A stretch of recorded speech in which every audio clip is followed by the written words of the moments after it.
November 24th, 1998.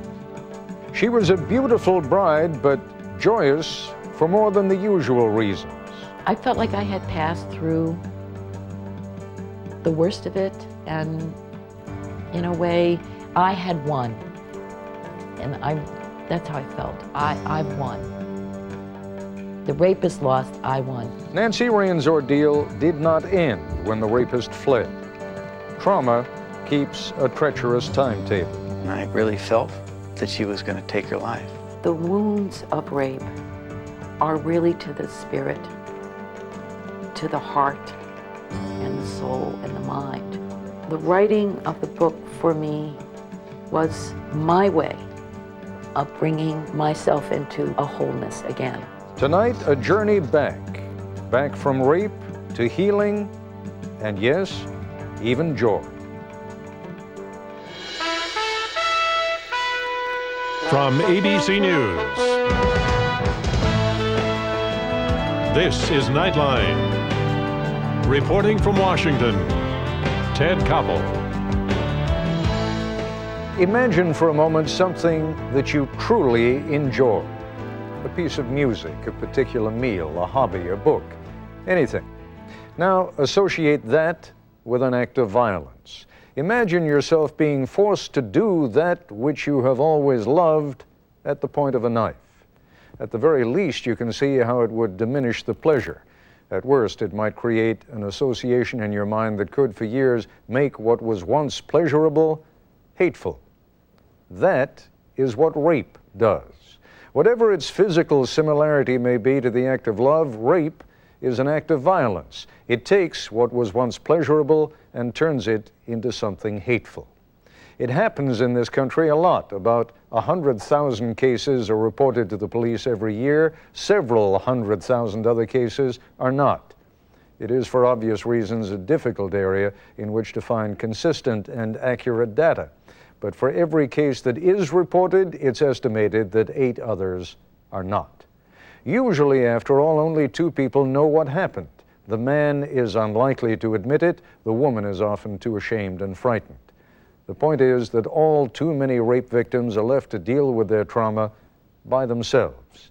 And the after effect of rape is a lingering and corrosive malignancy that can take a very, very long time to heal.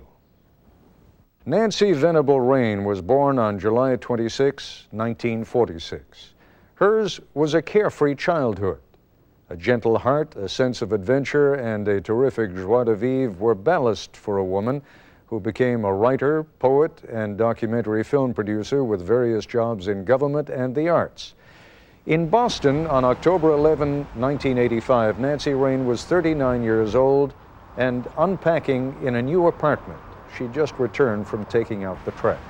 I love it when I get in a place and I can finally cook a meal. That's when you know you've moved in.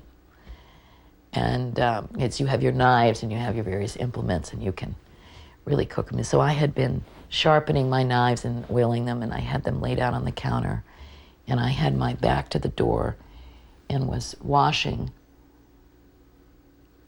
a pan in the sink when there was just this impact from behind.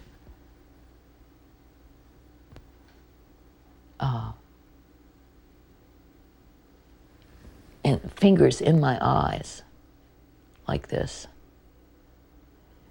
or like this, and a hand around my throat. And just this furious, raging force. That's how it felt. Just a total furious force. And I was pulled backward, and I must have been screaming, although I don't remember screaming. I must have screamed. Because eventually, I just heard, I realized it was a person. And I just heard, shut up, shut up, shut up, and a string of 4-letter words. And And I realized there was a person that had somehow gotten in the house. There was somebody in that house. And there was no escape. I'm going to kill you. I'm going to kill you over and over again. I'm going to kill you, you bitch, you bitch. I'm going to kill you. And he dragged me into the bedroom and he threw me down on the bed face down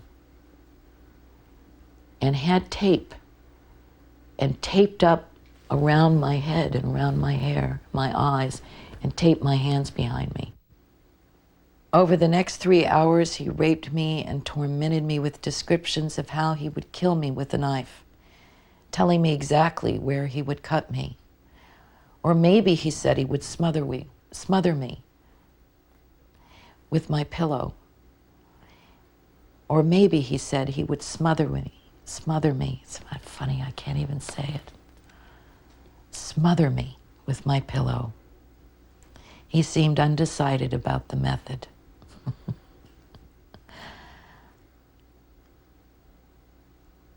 Many times he did cover my face with the pillow and press it down so that I could not draw a breath.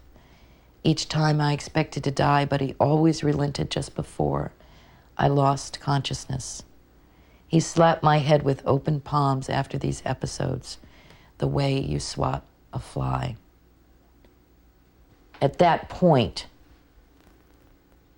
you're totally helpless. You're totally helpless.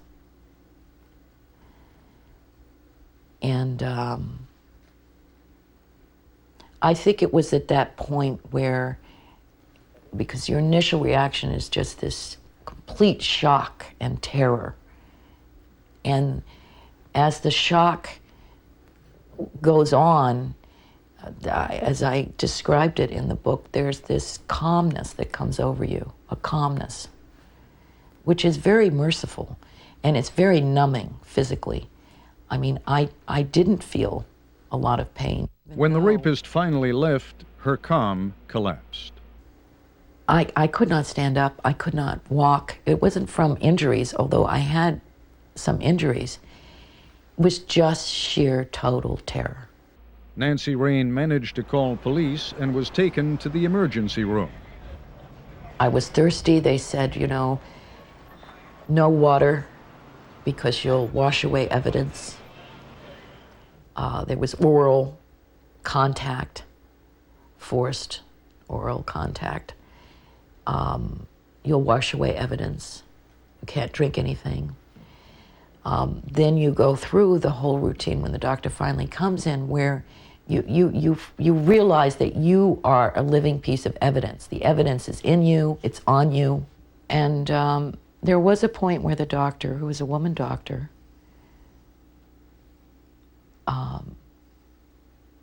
said something I think very important to me. You're not a victim, you're a survivor. Or you'd be in the morgue. After leaving the hospital, one of the first calls she made was to her mother. I called her the next morning and said, somebody broke in while I was there and they robbed me. And she said, were you raped? See, I had her do the job for me. I had her say it. A few days later, Nancy Raine returned home to Virginia and stayed for 6 weeks. I didn't really want to be alone at all. Right. And I wanted to be physically in the presence of my parents all the time. And so I did. I slept with my mother. I was always with her in the kitchen. If she was working in the yard, I went out in the yard to work. Went with her to the mailbox. Just the way a toddler would do. What my mother gave me in that time that was really the beginning of my healing, made my rest of my healing possible, was acceptance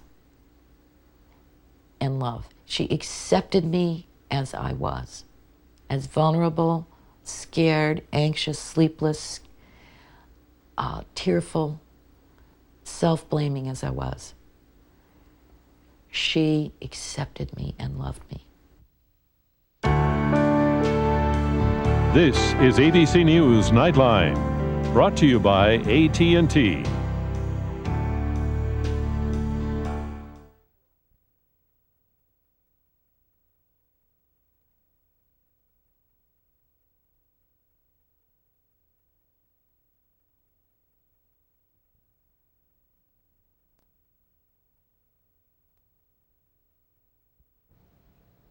The first year after the rape was tough for Nancy Raine as she struggled to regain control of her life, but then the unexpected happened. Days before the first anniversary of the rape, she met Steve Stevick at a friend's wedding and fell in love. When Nancy told me about the rape, which was the morning after we met, I was shocked. I could see that it had been a horrendous experience for her. Something that she was still struggling with. 8 months later, they were married. I felt very alive. I felt like I had passed through the worst of it, and in a way, I had won. The rapist lost, I won. Nancy Raine moved to San Francisco and happily became a stepmother to Steve's 2 children. For several years, everything seemed fine until her trauma began to reemerge. All the feelings of helplessness, rage, being isolated, being so terribly alone, all of it came back. But I did not know what the source of it was.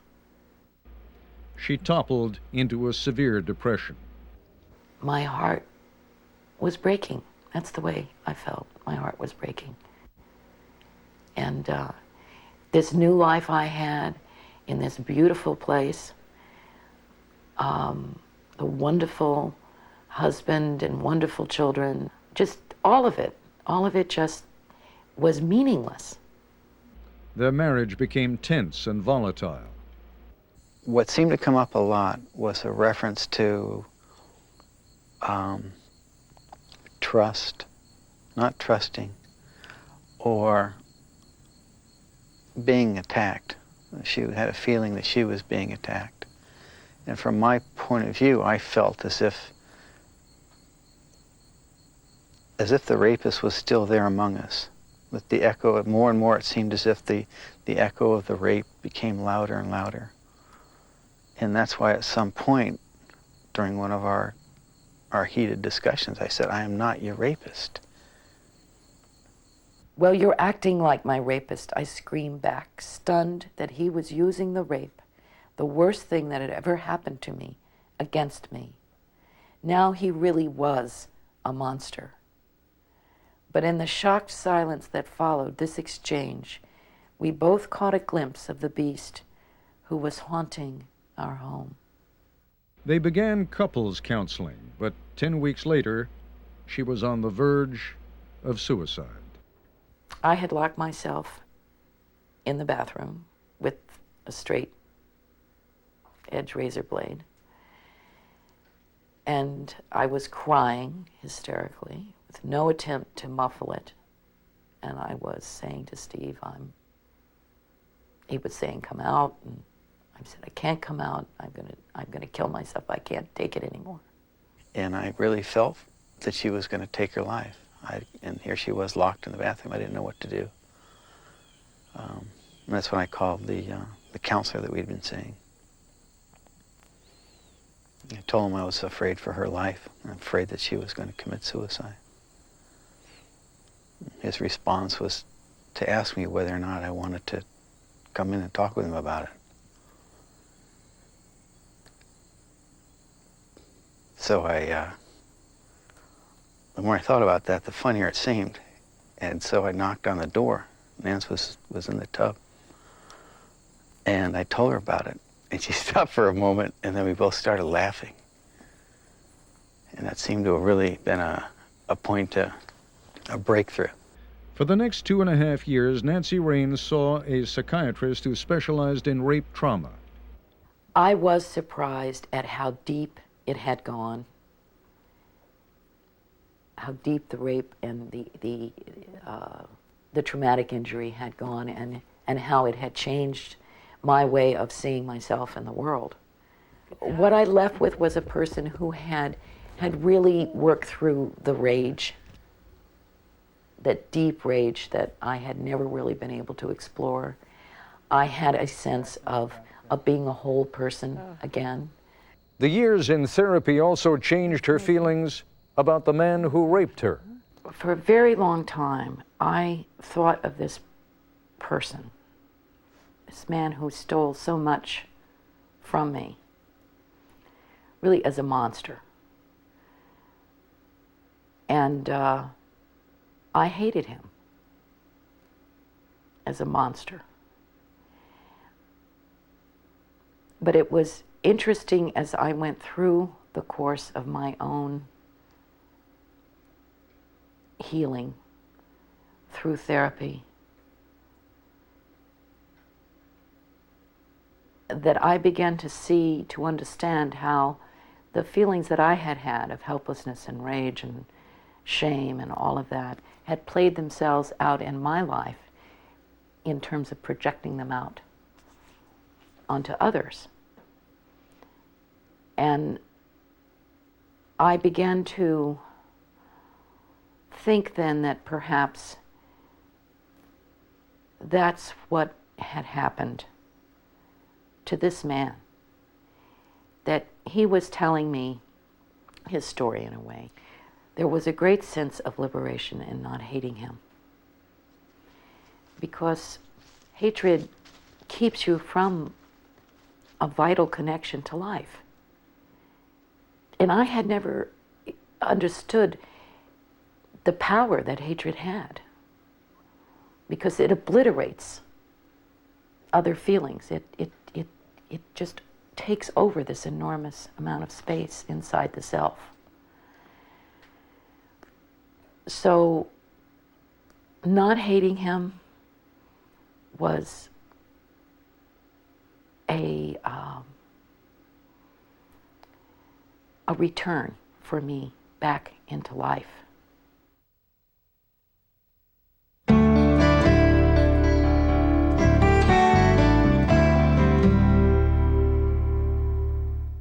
Shortly after finishing therapy and on the 7th anniversary of her rape, Nancy Raine began writing about it for the first time.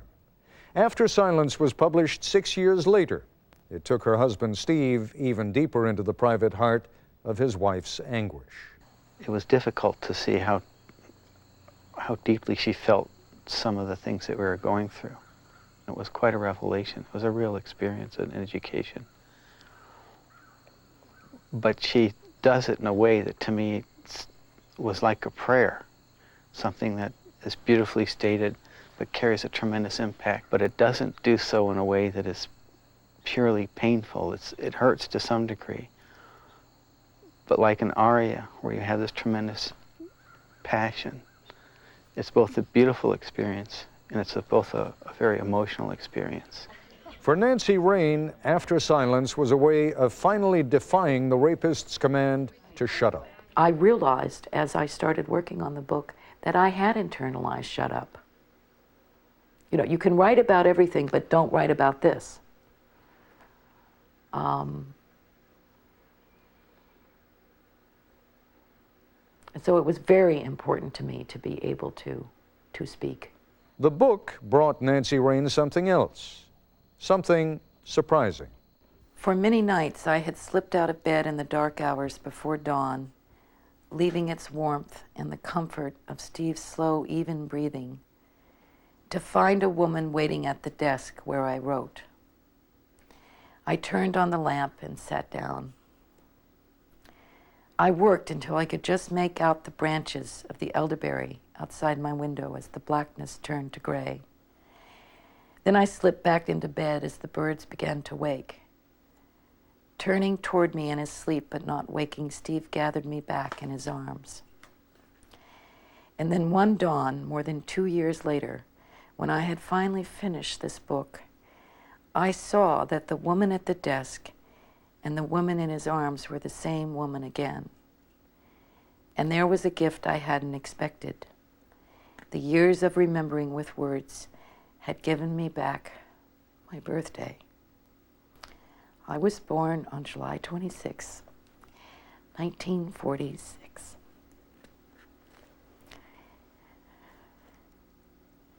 It's kind of odd to cry at your own words, not because they're so wonderful, but just because they bring back that feeling. I feel such gratitude that